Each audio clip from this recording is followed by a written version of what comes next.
Hello, good morning student. Myself Sunil Mantri and you are watching जागृति online learning app. तो अपने जो chemistry subject के अंदर जो टॉपिक लास्ट जो प्रीवियस टॉपिक कंप्लीट हुआ था वो एटॉमिक स्ट्रक्चर चैप्टर चल रहा था और क्लास 11 में सेकंड चैप्टर है। कौन सा चैप्टर है ये? Second chapter. और उसमें जो अपन ने रदरफोर्ड मॉडल तक अपन ने समझा दिया था। मान लो आपने उसमें कोई प्रॉब्लम्स या डाउट्स वगैरह कुछ आ रहे हैं तो उसके अंदर अपने ऐप के अंदर जो नंबर गिवन है सर के, उन पे आप कॉल या मैसेज के थ्रू आप इन्फॉर्म कर सकते हैं ताकि आपकी प्रॉब्लम को जल्दी से जल्दी सॉल्व आउट किया जाए। और जल्दी से जल्दी या जिनके पास जो ऐप डाउनलोड नहीं है वो कृपया ऐप डाउनलोड कीजिए ताकि आपको रेगुलर वीडियोस जो है मिलते रहें, कोई भी क्लास मिस नहीं हो। तो इसलिए आपको ऐप को डाउनलोड करना है। और अपना जो लास्ट प्रीवियस जो टॉपिक है एटॉमिक स्ट्रक्चर में रदरफोर्ड का मॉडल जो है वो अपन ने कंप्लीट किया था। अब रदरफोर्ड मॉडल में जो ड्रॉबैक्स आए हैं वो उनके बारे में अपन समझते हैं रदरफोर्ड के बाद। तो अपन स्टार्ट करते हैं टॉपिक से, रदरफोर्ड मॉडल का drawbacks.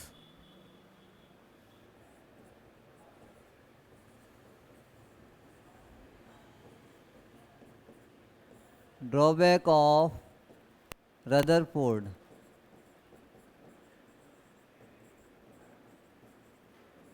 Atomic model, atomic model. तो रदरफोर्ड का एक बार वापस अपन जो मॉडल्स है उसके बारे में एक बार समझा देते हैं। रदरफोर्ड ने यही बताया था कि एटम के अंदर एक न्यूक्लियस होता है, स्मॉल टाइनी पार्ट्स होता है, छोटा से छोटा पार्ट है जिसका वॉल्यूम जो है, जिसका रेडियस जो है वो कितना बताया था, 10⁻⁻15 मीटर। और जो एटम का जो रेडियस है वो कितना होता है, 10⁻10 मीटर। इन दोनों में बहुत ज़्यादा वेरिएशंस है। तो एटम का साइज और न्यूक्लियस के साइज में बहुत ज़्यादा वेरिएशंस है। अगर मैंने बताया था अगर एक डॉट आप किसका मानोगे, ये न्यूक्लियस है, तो पूरा बोर्ड जो है अपन इसको क्या मान सकते हैं, अपने लिए एटम है। इतना ज़्यादा वेरिएशंस होता था। और इसमें कुछ जो 2-3 पॉइंट यही बताए थे, मैक्सिमम पार्ट्स जो है वो हॉलो है क्योंकि alpha particle without any deviations के पास आउट हो गए। और इसमें कुछ पार्ट्स जो है, कुछ पार्टिकल जो है डिफरेंट एंगल से डेविएट हुए। वो किसके कारण हुए? न्यूक्लियस के कारण। और न्यूक्लियस जो है इसके अंदर सारा का सारा एटम का पॉजिटिवली चार्ज फील्ड है। और इस पॉजिटिवली चार्ज फील्ड होने के बाद में अपन कहते हैं ये न्यूक्लियस है और ये अल्फा पार्टिकल है, तो दोनों के अंदर क्या होता है? रिपल्सन। ये भी कौन से चार्ज का? Positive charge. न्यूक्लियस भी कौन सा चार्ज? Positive charge. तो दोनों के अंदर क्या होगा? रिपल्सन। लेकिन यहाँ न्यूक्लियस का एटॉमिक वेट बहुत ज़्यादा है, बहुत हाई है, तो ये अल्फ़ा पार्टिकल्स जो है वो डेविएट होगा, न्यूक्लियस डेविएट नहीं होता है। तो यहाँ डेविएशन जो होते हैं वो अल्फ़ा पार्टिकल्स के हुए। और अल्फ़ा पार्टिकल्स के डेविएशंस के बाद में अपन ने देखा कि यहाँ न्यूक्लियस जो है ऐसा, इसमें पॉजिटिव चार्ज सारा यही फील्ड है। और इस पॉजिटिव चार्ज के अराउंड कौन रिवॉल्व करता है? इलेक्ट्रॉन्स जो है वो एक ऑर्बिट में रिवॉल्व करते हैं। लेकिन इनके बीच में, न्यूक्लियस और इलेक्ट्रॉन्स के बीच में एक इलेक्ट्रोस्टैटिक फोर्स अप्लाई करता है जो एक दूसरे को क्या करते हैं? अट्रैक्ट करते हैं। तो ये सारे एक इस मॉडल के अंदर अपन ने पढ़े थे। अब अपन बात करते हैं इसमें डिफेक्ट या ड्रॉबैक्स क्या आ सकता है। तो ये ड्रॉबैक्स क्या बनेगा इसको बारे में बताते हैं अपन। तो ड्रॉबैक्स के लिए अपन यहाँ आते हैं कि भाई यहाँ जो अपन ने कहा इसके जो मॉडल के अंदर जो यही बात बताई थी कि ये न्यूक्लियस है और न्यूक्लियस के अराउंड कौन रिवॉल्व कर रहा है? इलेक्ट्रॉन्स। और एक सर्कुलर पाथ पे रिवॉल्व करते हैं। ऑर्बिट वगैरह पे नहीं बताया था, इतना ज़्यादा ध्यान नहीं दिया था, लेकिन एक सर्कुलर पाथ पे कौन रिवॉल्व करता है? इलेक्ट्रॉन्स। और वो किसके अराउंड रिवॉल्व करता है? न्यूक्लियस के अराउंड। अब अपन कहते हैं जो रदरफोर्ड है इसने ये बताया था जब भी कोई चार्ज पार्टिकल मूव करता है, जैसे कोई भी चार्ज पार्टिकल अगर मूव करता है तो वो अपनी एनर्जी को लॉस करेगा। और जब एनर्जी लॉस करता है तो एनर्जी अगर लॉस करेगा तो वो किसके फॉर्म में करेगा? इलेक्ट्रोमैग्नेटिक रेडिएशन के फॉर्म में अपनी एनर्जी को क्या करेगा? लॉस करेगा। जब इसकी एनर्जी लूज होती जाएगी या लॉस होती जाएगी तो अपन को ये मालूम है इलेक्ट्रॉन और प्रोटॉन के बीच में या इलेक्ट्रॉन और न्यूक्लियस के बीच में एक इलेक्ट्रोस्टैटिक फोर्स है, उसके थ्रू इलेक्ट्रॉन को ये अट्रैक्ट करेगा और अट्रैक्ट करने के बाद में स्पाइरल पाथ पे मूव करते करते वो किसके अंदर चला जाएगा, न्यूक्लियस के अंदर।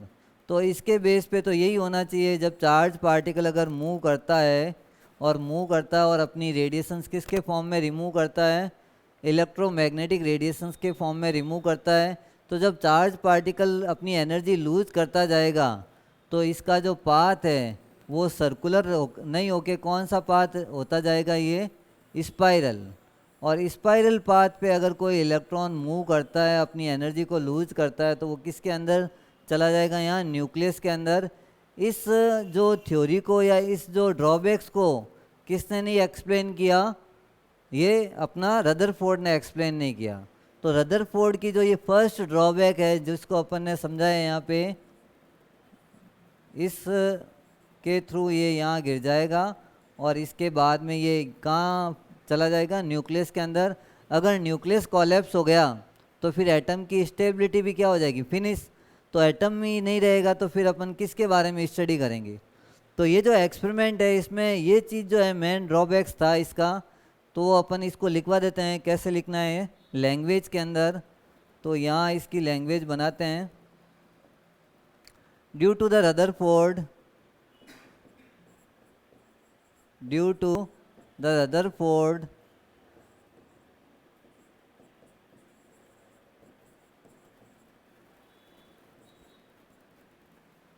a charge particle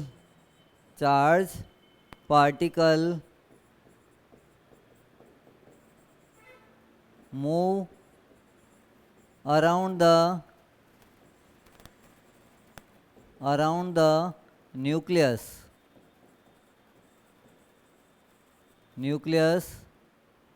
then by Maxwell,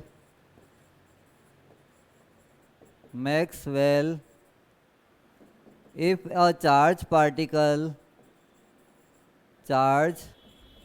particle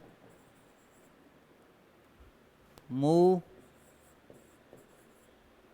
then energy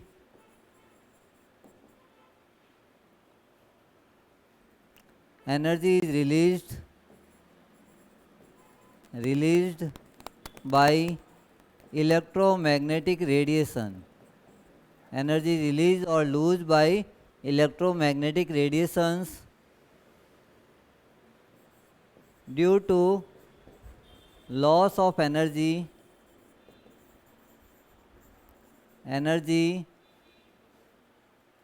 then electron move on spiral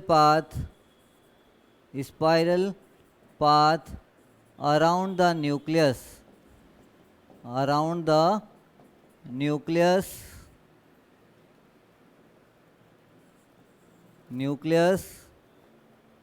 and move towards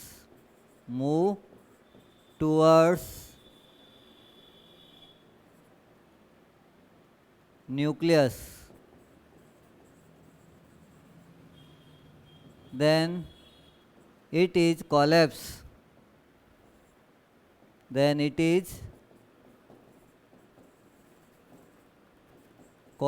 By electron that is not explained by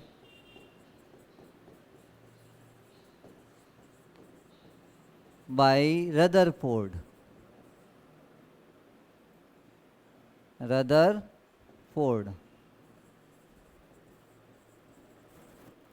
ये जो है इसको एक्सप्लेन नहीं कर पाया, तो इसको वापस अपन समझा देते हैं। Due to the Rutherford a charge particle move around the nucleus. तो रदरफोर्ड के बेस पे अपन यही कहेंगे, चार्ज पार्टिकल का मतलब क्या हो गया, इलेक्ट्रॉन किसके अराउंड रिवॉल्व कर रहा है, न्यूक्लियस के अराउंड।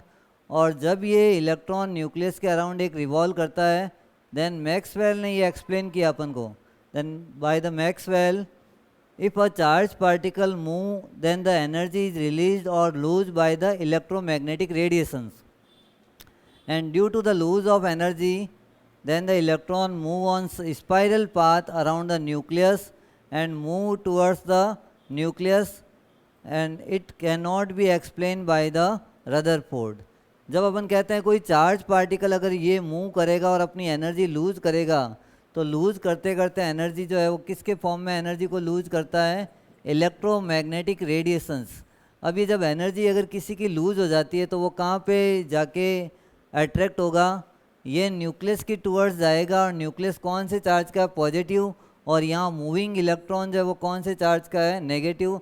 इन दोनों के बीच में जब अट्रैक्शन होगा तो अपन कहते हैं कि ये न्यूक्लियस में अगर इलेक्ट्रॉन चला गया तो एटम की स्टेबिलिटी क्या हो जाएगी, फिनिश. लेकिन इसको रदरफोर्ड ने एक्सप्लेन नहीं करा. तो ये चीज़ जो है मेजर ड्रॉबैक्स था कि भाई यहाँ पे जो है स्टेबिलिटी ऑफ एटम को एक्सप्लेन किसने नहीं किया, रदरफोर्ड ने. अब यहाँ जो अपन ने कहा कि एक इलेक्ट्रोमैग्नेटिक रेडिएशंस वर्ड आया, इसको आगे अपन समझाएंगे एक टॉपिक के थ्रू. एक और अपन ड्रॉबैक्स इसका पढ़ लेते हैं. तो नेक्स्ट जो है ये रदरफोर्ड के ड्रॉबैक्स में चल रहा है. सेकंड ड्रॉबैक्स अपन लिख देते हैं. सेकंड में अपन लिख सकते हैं arrangement of electron, arrangement of electron around the nucleus, around the nucleus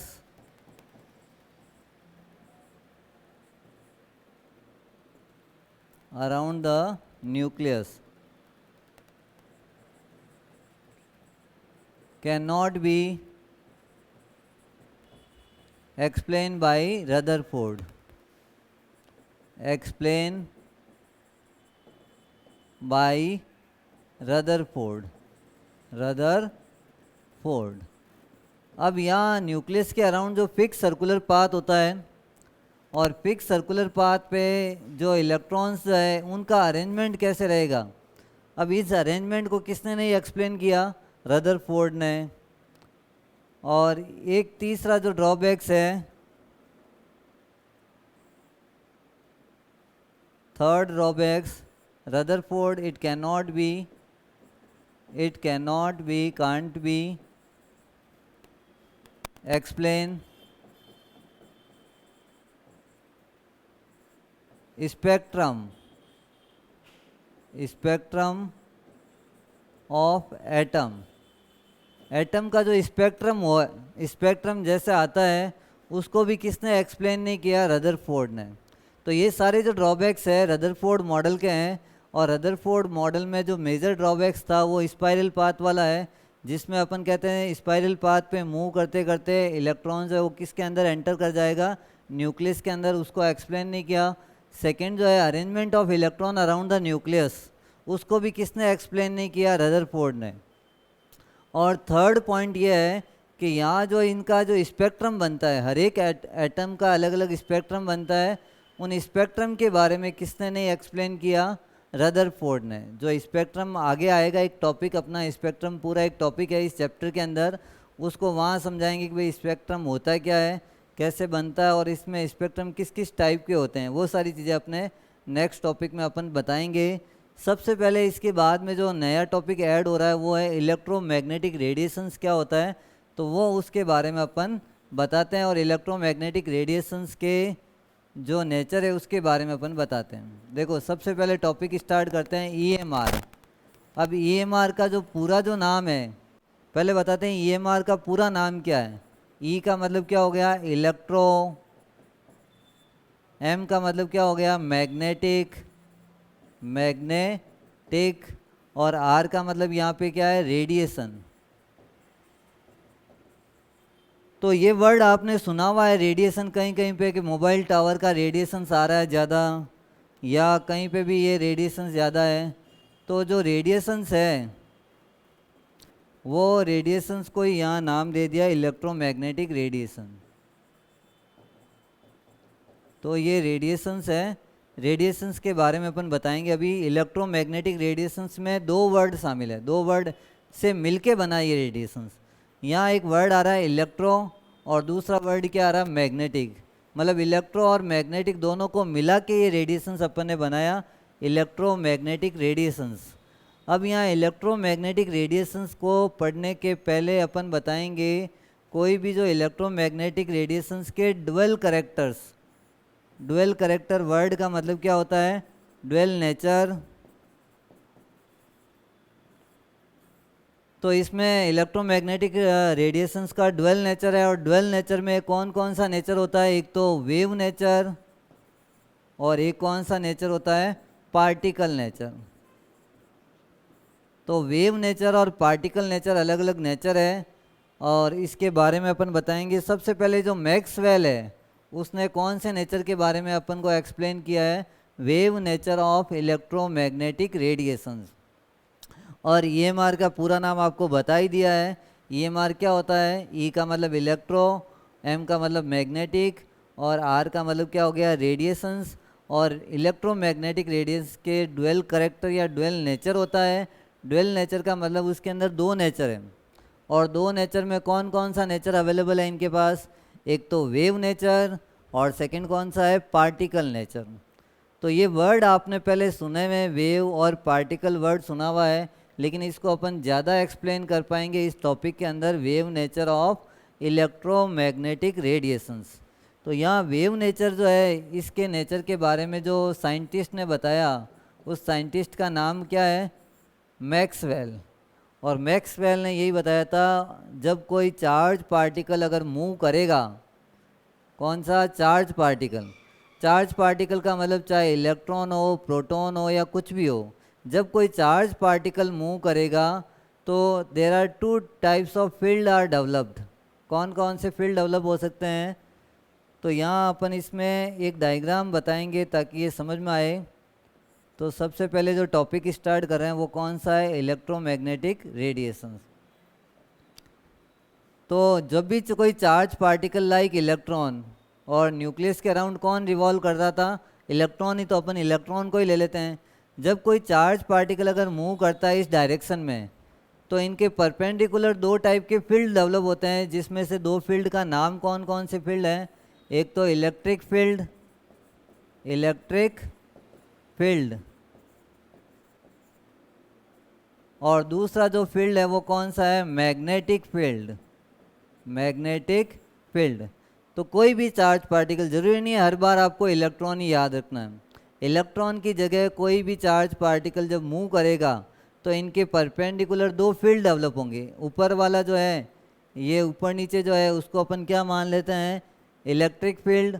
और इसके परपेंडिकुलर जो है, ये दूसरा जो फील्ड है वो कौन सा है? मैग्नेटिक। परपेंडिकुलर वर्ड का मतलब होता है कि इन दोनों के बीच में 90 डिग्री का एंगल बनेगा। कितना डिग्री का? 90 डिग्री। तो अपन इस वर्ड को परपेंडिकुलर बोलते हैं। जैसे यहाँ हाथ की तरफ देखो, जैसे एक डायरेक्शन इधर है और एक डायरेक्शन इधर है, तो ये दोनों हाथ मेरे परपेंडिकुलर हैं। और परपेंडिकुलर का मतलब के साथ में एक वर्ड होता है पैरेलल, वर्ड भी याद रखना। पैरेलल का मतलब क्या हो गया? दो चीज़ें जब साथ में चल रही है, जैसे एक बाइक जो है ये यहाँ पे 50 किलोमीटर पर, और साथ में दूसरी भी बाइक 50 किलोमीटर पर मीटर की स्पीड से, पर सेकंड की स्पीड से जा रही है, पर सेकंड। तो यहाँ जब है 50 किलोमीटर पर सेकंड की स्पीड से मान लो ये दोनों बाइकें चल रही है, तो यहाँ अपन कह रहे हैं कि ये दोनों बाइक जो है पैरेलल है। पैरेलल वर्ड का मतलब क्या हो गया? दोनों साथ साथ में चल रही है, दोनों की स्पीड सेम होनी चाहिए, तो ये वर्ड यूज करते हैं पैरेलल। तो यहाँ अपन ने जो चीज़ बताई है, एक तो इलेक्ट्रिक फील्ड और दूसरा कौन सा फील्ड होता है? मैग्नेटिक। कभी भी अपन कोई वायर में अगर करंट भी आता है, जैसे एक वायर है और अपन इसमें क्या फ्लो कर रहे हैं? करंट या चार्ज फ्लो कर रहे हैं। तो जब भी जो चार्ज फ्लो होता है तो इसके परपेंडिकुलर दो फील्ड डेवलप होंगे। वो कौन कौन से फील्ड होंगे? एक तो इलेक्ट्रिक फील्ड और एक कौन सा है? Magnetic field. तो इन फील्ड के बारे में अपन यहाँ बताएंगे, वेव नेचर को समझाते हैं। इसमें वेव नेचर को अपन समझाते हैं, यहाँ कैसे वेव नेचर आता है। तो यहाँ वेव नेचर फर्स्ट टॉपिक अपन ने स्टार्ट किया, वो कौन सा है? Wave nature of electromagnetic radiations. और यहाँ मैंने कहा एक कोई चार्ज पार्टिकल इस डायरेक्शन में मूव हो रहा है, ये चार्ज पार्टिकल इस डायरेक्शन में जा रहा है, और चार्ज पार्टिकल को क्या मान लिया अपन ने, इलेक्ट्रॉन। अब इलेक्ट्रॉन सीधा सीधा मूव कर रहा है, लेकिन यहाँ फील्ड कितने डेवलप होंगे, दो, तो दो टाइप की वेव भी बनेगी। वो वेव कौन कौन सी है, ये वेव बना रहे हैं अपन, ये वेव चल रही है एक, यहाँ जो इस वेव को अपन मान लेते हैं, ये वेव कौन सी है, इलेक्ट्रिक वेव, इलेक्ट्रिक वेव। अब इलेक्ट्रिक वेव के परपेंडिकुलर जो है एक वेव और बनेगी, उस वेव का नाम रखेंगे मैग्नेटिक वेव्स। तो यहाँ इसको डॉटेड लाइन के थ्रू बताऊंगा, मैग्नेटिक वेव जैसे बन रही है।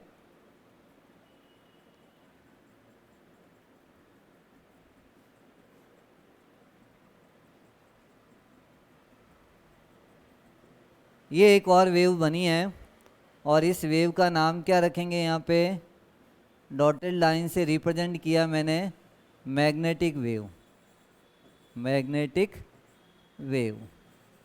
या इसका कलर भी अपन चेंज कर दे ताकि आपको कन्फ्यूजन नहीं रहे इसमें कि ये कौन सी है और वो कौन सी है। तो यहाँ अपन ब्लैक लाइन से कर देते हैं इसको।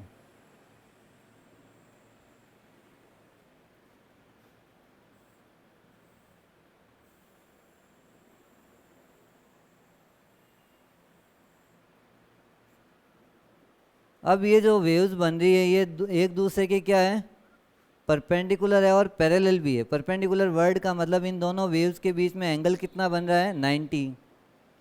जैसे एक एग्जांपल देके बताते हैं यहाँ, जैसे मेरा हाथ जो है ये ऑसिलेट कर रहा है ऊपर नीचे, और यहाँ जो है दूसरा हाथ ऐसे ऑसिलेट कर रहा है, तो दोनों के बीच में जो ऑसिलेशन हो रहा है उसके बीच में एंगल कितना दिख रहा है अपन को, 90 डिग्री। तो यहाँ पे भी एक वेव जो है ये ऐसे चल रही है, जैसे जो अपन फर्श पे सांप चलता है वैसे चल रही है। तो एक वेव तो ये मान लेते हैं मैग्नेटिक वेव जैसे चल रही है जैसे फर्श पे सांप चलता है, लेकिन जब पानी में आप पत्थर डालते हैं तो वेव्स बनती है, वो कैसे चलती है, ऊपर नीचे चलती है। तो वो जो सेकंड वेव है उसको मान लेते हैं इलेक्ट्रिक वेव, और दोनों एक साथ चलती है। तो इलेक्ट्रिक और मैग्नेटिक वेव जो है दोनों एक दूसरे के परपेंडिकुलर भी है और पैरेलल भी है, और दोनों की स्पीड भी सेम है। स्पीड का मतलब है जैसे ये 10 मीटर पर सेकंड की स्पीड से चल रही है, तो सेकंड वाली वेव्स भी किस में चलेगी, 10 मीटर पर सेकंड की स्पीड से चलेगी। तो दोनों की स्पीड सेम है, वेलोसिटी सेम है, और यहाँ एक दूसरे के परपेंडिकुलर भी है और पैरेलल भी है। और लेकिन इनका जो डायरेक्शन है, चार्ज पार्टिकल मूव का जो डायरेक्शन है वो भी इन वेव्स के परपेंडिकुलर ही है। जैसे चार्ज पार्टिकल किस डायरेक्शन में मूव कर रहा है, सीधा, लेकिन वेव का ऑसिलेशन कहाँ हो रहा है, बेस पे हो रहा है ऐसे। तो देखो डायरेक्शन इस डायरेक्शन में है, मार्कर की डायरेक्शन में, लेकिन ऑसिलेशन कहाँ है, इधर साइड वाले वाइब्रेशंस में है। तो इन दोनों के बीच में भी एंगल कितना बन रहा है, 90। तो जो चार्ज पार्टिकल का मूवमेंट है और इनका ऑसिलेशन है, इन दोनों के बीच में 90 का एंगल बन रहा है। तो ये दोनों भी क्या आएंगे, एक दूसरे के परपेंडिकुलर है, मूवमेंट भी परपेंडिकुलर है, और इनका वाइब्रेशन भी परपेंडिकुलर है। और दो टाइप की वेव कौन कौन सी बनी, इलेक्ट्रिक वेव और मैग्नेटिक वेव।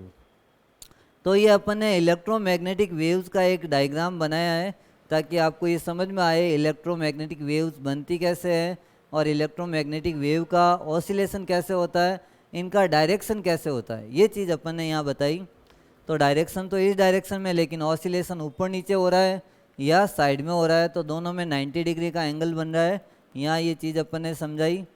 यहाँ जो इसके बीच में अपन ने कहा ये एंगल जो बन रहा है ये कितने का है, 90 का, और ऊपर और इसके बीच में भी एंगल कितना बन रहा है, 90 का। तो दोनों वेव्स साथ में चलती है। अब अपन वेव्स के बारे में जो चीज़ें, बेसिक चीज़ें, अपन को कुछ चीज़ें मालूम होनी चाहिए। जैसे वेव के बारे में आपको वेव लेंथ मालूम होनी चाहिए, जिसको अपन लैम्बडा से रिप्रेजेंट करते हैं। सिंपल वेव के बारे में अपन इलेक्ट्रोमैग्नेटिक रेडिएशंस की या वेव की बात नहीं करें, अपन किसकी बात करें, सिंपल वेव। अब सिंपल वेव में क्या क्या चीज़ें आपको ध्यान होनी चाहिए, क्या मालूम होना चाहिए, ये चीज़ अपन बता देते हैं। लैम्बडा किसको बोलते हैं, तो यहाँ जो अपन कह रहे हैं जो वेव का जो एम्पलीट्यूड है, दो एम्पलीट्यूड ये वाला, इसको बोल देते हैं क्रेस्ट, CREST, क्रेस्ट। और यहाँ पे भी ये दो नियरेस्ट क्रेस्ट जो है, इनके बीच की जो डिस्टेंस है, क्रेस्ट टू क्रेस्ट की जो डिस्टेंस है, उसको अपन क्या बोलेंगे, वेव लेंथ। और वेवलेंथ की यूनिट क्या होगी? तो वेवलेंथ की यूनिट या तो मीटर भी हो सकती है, या एंगस्ट्रॉन्ग भी हो सकती है, नैनोमीटर भी हो सकती है, सेंटीमीटर भी हो सकती है, तो कोई भी हो सकती है, लेकिन इन यूनिट का आपस में अलग अलग रिलेशन है। ऐसा नहीं हर बार आपको मीटर ही यूज करना है या हर बार सेंटीमीटर यूज करना है। 1 मीटर में 100 सेंटीमीटर होते हैं, ये भी याद रखना है। और 1 मीटर को एंगस्ट्रॉन्ग में कैसे चेंज करना है या एंगस्ट्रॉन्ग को मीटर में कैसे चेंज करना है, दोनों का आपस में रिलेशन। नैनोमीटर का मतलब क्या होता है, ये चीज़ अपन को आनी चाहिए, ताकि इसमें रिलेटेड जितने भी क्वेश्चंस बनते हैं न्यूमेरिकल्स, जब यूनिट्स में प्रॉब्लम आती है तो वो क्वेश्चन कभी कभार गलत भी हो जाता है। तो उसका अगर आपने यूनिट सही यूज़ किया है तो आंसर राइट हो जाता है, लेकिन यूनिट को गलत यूज़ ले लिया तो आंसर भी रॉन्ग हो जाएगा। तो यहाँ लैम्बडा का मतलब मैंने बता दिया यहाँ पे, the distance between two nearest crest in the wave is known as wave length. तो कोई भी एक वेव के अंदर जो दो नियरेस्ट क्रस्ट के बीच में या दो नियरेस्ट ट्रफ के बीच में जो डिस्टेंस आएगी उसको अपन क्या बोलेंगे, वेवलेंथ। यहाँ इस डायग्राम में बता रहा हूँ वेवलेंथ कौन सी है, यहाँ से लेके यहाँ तक की जो डिस्टेंस है उसको अपन क्या बोलेंगे, वेवलेंथ। ये लैम्बडा। और लैम्बडा की यूनिट आपको बताई दी है, मीटर, सेंटीमीटर, नैनोमीटर, पिकोमीटर या एंगस्ट्रॉन्ग, कुछ भी लिख सकते हैं। अब ये वेवलेंथ के बाद में एक वर्ड और आता है नॉर्मल वेव के लिए, फ्रीक्वेंसी, और जिसको रिप्रेजेंट करते हैं न्यू से। पर सेकेंड जितनी नंबर ऑफ वेव्स एक पॉइंट से पास आउट होती है उसको अपन क्या बोलेंगे, फ्रीक्वेंसी। जैसा आप कभी कभी सुनते ही हो रेडियो पे कि आप ये जो रेडियो चैनल जो है 94.3 बिग एफएम, तो ये जो है इसके आगे आपने जो 94.3 या 92.7 जो है एफएम के नाम जो रखे हैं वो क्यों रखे हैं, 92.7 क्यों रखे हैं? क्योंकि इनके आगे जो फ्रिक्वेंसी लगती है, जैसे मेगाहर्ट्ज़ MHz, तो ये इनकी फ्रिक्वेंसी की यूनिट होती है। इसके बेस पे इनके चैनल के नाम भी रखे हैं, 94.3, 92.7, 104.8, तो अलग अलग है। तो अलग अलग चैनल्स पे ये अलग अलग आपके गाने वगैरह आते हैं, तो इसमें अपन को ध्यान रखना है। तो इनका फ्रिक्वेंसी यूज़ किया है, चैनल के नाम के अंदर जो आपको क्या दिख रहा है, फ्रिक्वेंसी है। तो ये एक फ्रिक्वेंसी पे अपन उस ऑडियो को या रेडियो को सुनते हैं। तो यहाँ फ्रिक्वेंसी वर्ड जो है उसकी यूनिट को लेते हैं हर्ट्ज़, और हर्ट्ज़ का रिप्रेजेंटेशन कैसे करते हैं, HZ। हर्ट्ज़ जो है HZ से रिप्रेजेंट करते हैं, और पर यूनिट सेकंड के अंदर जितनी वेव्स बनती है उस वेव्स को ही अपन क्या बोलेंगे, फ्रिक्वेंसी। जैसे मैं एक एग्जांपल देके समझाता हूँ कि यहाँ मान लो इस पॉइंट पे जहाँ डॉट लगाया मैंने, इस पॉइंट पे 1 सेकंड में 50 वेव्स पास आउट हो गई। 1 सेकंड में कितनी वेव्स निकल गई, 50 वेव्स। तो अपन उसकी फ्रिक्वेंसी क्या लिखेंगे, 50 वेव्स पर सेकंड या 50 हर्ट्ज़ लिख सकते हैं।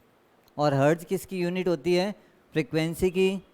तो यहाँ पर सेकंड एक पॉइंट पे जितनी नंबर ऑफ वेव्स पास होती है उसको अपन क्या बोलते हैं, फ्रिक्वेंसी।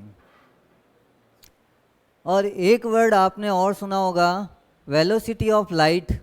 और वेलोसिटी ऑफ लाइट को अपन किससे रिप्रेजेंट करते हैं, c से। लाइट की जो वेलोसिटी है वो हमेशा क्या रहती है, फिक्स रहती है। और वो कितनी वेलोसिटी रहती है, 3 × 10⁸ मीटर पर सेकेंड। ये फिक्स है, वैक्यूम में इसकी जो वैल्यू होती है वो फिक्स होती है, 3 × 10⁸ मीटर पर सेकेंड। तो ये एक नॉर्मल वेव्स के बारे में अपन ने बताया, इलेक्ट्रोमैग्नेटिक रेडिएशंस का जरूरी नहीं है। लाइट की वेलोसिटी इतनी होती है, 3 × 10⁸ मीटर पर सेकेंड की स्पीड से ट्रेवल करता है। सन से अर्थ में पहुंचने के लिए लाइट की स्पीड क्या होगी, 3 × 10⁸ metre per second.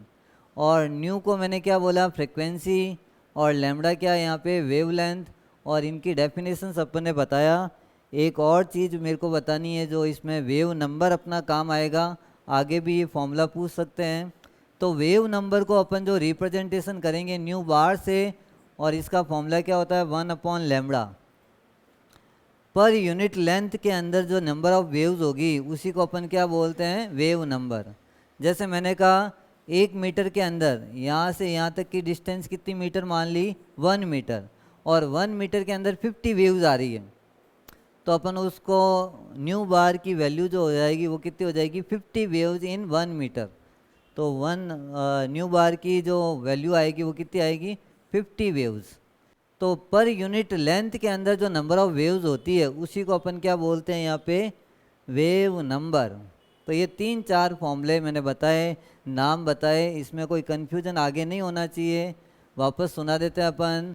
Wave length, there is a distance between two nearest crust in a wave is known as wavelength, and the unit of wavelength is meter, angstrom, centimeter, nanometer and picometer. And what is the frequency? Per unit second, the number of waves pass out in a point from the point is known as frequency. एक point पे जितनी number of waves pass out होगी per unit second के अंदर, उसको अपन क्या बोलते हैं, फ्रीक्वेंसी। और फ्रीक्वेंसी का जो फॉर्मूला है 1/t भी लिख सकते हैं, it is known as 1/t। और वेलोसिटी ऑफ लाइट क्या होती है, velocity of light is a fix, it is a t3 × 10⁸ metre per second. और ये वैल्यू कांस्टेंट है, ये चेंजेबल नहीं है, ये कांस्टेंट है लाइट की वेलोसिटी। और वेव नंबर क्या होता है, पर number of waves present in a unit length, number of waves present in a unit length is known as wave number. Like 50 waves per unit length, ये जो है इसको वेव नंबर बोलते हैं। तो ये सारी चीज़ें बेसिक चीज़ें हैं, आपको मालूम होनी चाहिए। अब इसके बारे में और अपन इलेक्ट्रोमैग्नेटिक रेडिएशंस के बारे में बता दिया। ये इलेक्ट्रोमैग्नेटिक रेडिएशंस जो है ये परपेंडिकुलर पैरेलल भी होती है और प्रोपोगेशन के भी परपेंडिकुलर है। प्रोपोगेशन तो इस डायरेक्शन में है लेकिन वाइब्रेशन इस डायरेक्शन में है, तो दोनों के बीच में एंगल 90 का बनेगा। अब अपन कहते हैं वेव्स जो है, अलग अलग टाइप की वेव्स अपन कौन सी वेव्स कैसे मालूम चलेगी, जो अपन विजिबल रेज जो अपन को डिफरेंट कलर्स जो दिख रहे हैं, जैसे violet, indigo, red, yellow, orange वगैरह, ये जो कलर्स दिख रहे हैं ये भी कौन से वेव्स में आती है, आपके इलेक्ट्रोमैग्नेटिक रेडिएशन। अपने जो मोबाइल पे जो सिग्नल्स आते हैं या मोबाइल्स पे जो रेज पहुंचती है वो भी रेज कौन सी रेज में आती है, अपने इलेक्ट्रोमैग्नेटिक रेडिएशंस। अपन रेडियो सुनते हैं, रेडियो का चैनल सुनते हैं, वो भी रेडियो वेव्स जो है वो भी किस में, कौन सी कैटेगरी में आती है, अपनी इलेक्ट्रोमैग्नेटिक रेडिएशन। अगर अपन मान लो एक्सरे करवाने जाते हैं हाथ का, या किसी का भी मान लो फ्रैक्चर होता है, तो उसमें भी जो रेडिएशंस आती है, एक्सरे में जो रेडिएशंस निकलती है वो भी कौन सी रेडिएशंस है, आपने इलेक्ट्रोमैग्नेटिक रेडिएशंस। लेकिन इन सारे रेडिएशंस की फ्रिक्वेंसी और वेवलेंथ क्या हो सकता है, डिफरेंट हो सकता है, सेम नहीं होता है। किसी की फ्रिक्वेंसी ज़्यादा भी हो सकती है और किसी की कम भी हो सकती है। डिपेंड करता है कि आपकी इलेक्ट्रोमैग्नेटिक रेडिएशंस कैसी है। फ्रीक्वेंसी अगर ज़्यादा है तो वो रेडिएशंस अपने लिए हार्मफुल है। तो मोबाइल टावर आजकल लगाना कम क्यों हो गए या बंद क्यों हो गए, क्योंकि अपन को मालूम है उस रेडिएशन से जो मेंटली डिस्टर्बेंस ज़्यादा होता है, तो इसलिए अपन क्या बोलते हैं, जो रेडिएशंस निकलती है वो हार्मफुल है अपनी बॉडी के लिए, एनवायरनमेंट के लिए। तो आजकल जो टावर्स का जो इंस्टॉलेशंस होता है वो भी क्या हो गया, कम हो गया। तो यहाँ इलेक्ट्रोमैग्नेटिक रेडिएशंस के बारे में अपने बेसिक चीज़ बताइए क्या क्या हो सकता है। अब एक फॉर्मूला अपन बताएंगे सिंपल रेडिएशंस के बारे में। तो यहाँ एक फॉर्मूला याद रखना है, C = न्यू लैम्बडा, और एक न्यू बार का जो फॉर्मूला है वो है 1/λ। ये दो फॉर्मूले हैं जो इस पे न्यूमेरिकल्स क्वेश्चंस को बना सकते हैं। किस टाइप का न्यूमेरिकल क्वेश्चन बनेगा, यहाँ लिख देता हूँ। C की वैल्यू क्या है, C क्या है, velocity of light, velocity of light. और न्यू क्या है यहाँ पे, फ्रीक्वेंसी, फ्रीक्वेंसी ऑफ EMR। और EMR का पूरा नाम आपको याद ही है, इलेक्ट्रोमैग्नेटिक रेडिएशंस। और लैम्बडा क्या है यहाँ पे, वेवलेंथ।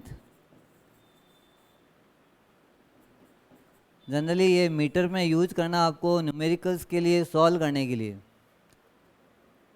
यहाँ अपन ने बता दिया न्यू बार एक फॉर्मूले में आ रहा है। न्यू बार क्या होता है, इसको लिखेंगे अपन wave number, wave number.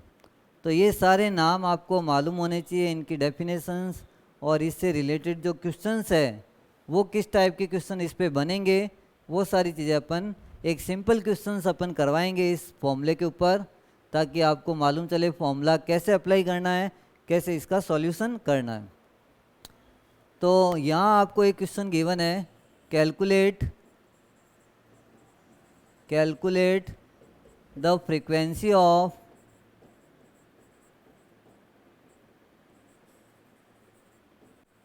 EMR with 5000 angstrom wavelength। ये क्वेश्चन है, वापस रीड करता हूँ क्वेश्चन को। Calculate the frequency, frequency word का मतलब क्या निकालना, आपको न्यू निकालना है। Calculate the frequency of electromagnetic radiations with 5000 angstrom wavelength. ये आपने पास क्या गिवन है, लैम्बडा गिवन है, और ये EMR की जो वेलोसिटी है वो फिक्स है। वेलोसिटी ऑफ लाइट या इलेक्ट्रोमैग्नेटिक रेडिएशंस कितना होता है ये अपन ने अभी बताया है। क्या होता है बताओ, 3 × 10⁸ मीटर पर सेकेंड, ये इसकी वैल्यू फिक्स है। अब आपके पास जो वैल्यू गिवन है, अपन को फॉर्मूला कौन सा अप्लाई करना है पहले ये क्लियर होना चाहिए। कैलकुलेट क्या करना है, फ्रीक्वेंसी, और गिवन क्या क्या है, velocity of electromagnetic radiations given है, और साथ में वेवलेंथ गिवन है। इसका मतलब आपको इन दोनों में से कौन सा फॉर्मूला अप्लाई करना है, C = न्यू लैम्बडा। और यहाँ निकालना क्या है, न्यू की वैल्यू निकालनी है, और ये वैल्यू जो है वो कैसे निकलेगा, C/λ। अब C क्या है, वेलोसिटी ऑफ लाइट कितनी बताई अपन ने, 3 × 10⁸, ये फिक्स है। अब लैम्बडा जो दे रखा है, अब ये क्वेश्चन में थोड़ा ध्यान दो, सीधा है 5000 एंगस्ट्रॉम। अब अपने पास एंगस्ट्रॉम की कम से कम ये चीज़ें मालूम तो होनी चाहिए, एंगस्ट्रॉम को मीटर में कैसे चेंज करते हैं। तो कुछ में जो वैल्यू है वो अपने डेली रूटीन में काम आएगी, वो अपन पहले लिखवा देते हैं ताकि आगे कोई दिक्कत नहीं आए। तो यहाँ मैं एक वैल्यू लिख रहा हूँ, 1 एंगस्ट्रॉम = 10⁻⁻10 मीटर, ये एंगस्ट्रॉम की वैल्यू हो गई। और 1 नैनोमीटर = nm, nm का मतलब क्या हो गया, नैनोमीटर। नैनोमीटर को 9 वर्ड से याद रखो, नैनोमीटर। Nanometre = 10⁻⁻9 metre. अब 1 सेंटीमीटर = मीटर कितना होता है कि भाई आपको मालूम है 1 सेंटीमीटर में मीटर कैसे निकालते हैं, 1/100। तो 100 का जो पावर है 2 ऊपर चला जाएगा, तो 1 सेंटीमीटर = 10⁻⁻2 मीटर। और 1 पिकोमीटर का मतलब क्या होता है, 1 पिकोमीटर = 10⁻⁻12 मीटर। तो नैनोमीटर, एंगस्ट्रॉम, सेंटीमीटर, पिकोमीटर का मीटर में कन्वर्जन कैसे करना है, ये सारी वैल्यू मैंने यहाँ लिख दी है। तो इसमें से आपको एंगस्ट्रॉम वाली यूज़ लेनी है, क्योंकि अपना जो है आंसर जो है वो मीटर में चाहिए। वेवलेंथ आपको किस में चाहिए, मीटर में। जनरली जो भी सॉल्यूशंस करते हैं MKS में करना चाहिए। अगर मान लो कुछ भी नहीं गिवन है तो MKS में करो, और अगर मान लो पूछ ले आपको सेंटीमीटर में कैलकुलेट करो तो CGS वाले में भी कर सकते हैं। तो यहाँ अपन फॉर्मूले में लैम्बडा की वैल्यू रख देते हैं 5000, और एक एंगस्ट्रॉम किसके इक्वल है, 10⁻⁻10 मीटर। ये जब सॉल्व करेंगे, अब यहाँ पहले पावर जो है इसको सॉल्व कर लेते हैं। ये अब आगे लगाते हैं अपन, नेक्स्ट पेज पे करते हैं इसको थोड़ा। न्यू = 3 × 10⁸ 5000 × 10⁻⁻10, ये था अपना लास्ट। अब यहाँ 3 जीरो जो है वो उसको यहाँ सब्स्टिट्यूट करेंगे 10⁻⁻10 से, ये प्लस के 3 जीरो है, मतलब 10⁻³ हो गया। 10⁻³ को -10 से अगर मल्टीप्लाई करें तो आंसर आ गया 3 इंटू 10⁸ ये ऊपर की वैल्यू फिक्स है, 5 इंटू 10⁻⁻7 ये अपने पास आया नीचे वाली वैल्यू। अब जब -7 को ऊपर सब्स्टिट्यूट प्लेस करेंगे अपन तो फॉर्मूला बन जाएगा 3/5 इंटू 10⁻15 और यहाँ जब सॉल्व करेंगे 0.6 इंटू 10⁻15 और जो फ्रीक्वेंसी की यूनिट होती है वो क्या लगानी है अपन को, हर्ट्ज़। तो ये हर्ट्ज़ जो है वो फ्रीक्वेंसी की यूनिट है। इस टाइप से इस पे एक न्यूमेरिकल्स अपन ने करके बताया। इस पे और भी काफ़ी टाइप के क्वेश्चन बनेंगे, वो अपन सॉल्व करके बताएंगे इसमें। और इलेक्ट्रोमैग्नेटिक रेडिएशंस के बारे में जो टॉपिक और भी बचा हुआ है उसको भी अपन बता देंगे कैसे क्या करना है। तो ये फॉर्मूला कैसे अप्लाई करना है, कैसे इसका सॉल्यूशन करना है, कैसे अपन को न्यूमेरिकल्स को अटेंड करना है, ये चीज़ अपन ने यहाँ बताई। अभी भी आपको मान लो कोई डाउट लग रहा है तो आप इस चैनल में या इसमें अपने ऐप में नंबर जो गिवन है उन पे कॉल कीजिए ताकि आपकी प्रॉब्लम का जल्दी से जल्दी सॉल्यूशन हो सके। तो thank you student for attending this class. Okay.